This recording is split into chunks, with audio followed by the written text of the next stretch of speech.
Hi అండి, నేను మీ పక్క పల్లెటూరు రమాదేవిని. ఎలా ఉన్నారు? బాగున్నారా? ఇక నేను గుడికైతే వచ్చేసానండి. గుడి దగ్గరికి వచ్చి మా ఊరి గ్రామ దేవతలు పోలేరమ్మ తల్లి, అంకమ్మ తల్లిని చక్కగా పూజ చేసుకున్నాము.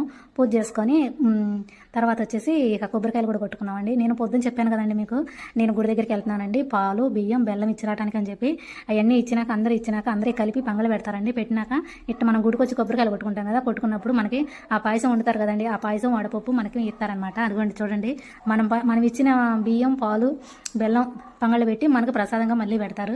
ఇక అదండి, 2 కొబ్బరికాయలు కొట్టే కదా, ఇద్దరు అమ్మవార్లకి. ఒక దాంట్లోనేమో పాయసం, ఒక దాంట్లోనేమో వడపప్పు అనమాట. ఇక అదండి, ఇప్పుడు వచ్చేసి సీతాలమ్మ తల్లి అండి, ఊరు మధ్యలో ఉంటుంది. చాలా అందంగా రెడీ చేశారు, చక్కగా ఉంది అమ్మ అయితే. నేను మొత్తం ఫుల్ వీడియో అంటే ఒక షార్ట్ మీకు షేర్ చేస్తాను, 1 నిమిషం పాటు. ఈ అమ్మనే తీసానండి. చాలా బాగుంది, చాలా చాలా బాగుంది. మళ్ళీ అక్కడికి పోలేరమ్మ అంకమ్మ తల్లి దగ్గర పూజ చేసుకొని మళ్ళీ ఇక్కడ ఊర్లో మధ్యలోకి వచ్చామన్నమాట. వచ్చి ఇక్కడ కూడా అమ్మని దర్శనం చేసుకున్నాము. బాయ్ అండి.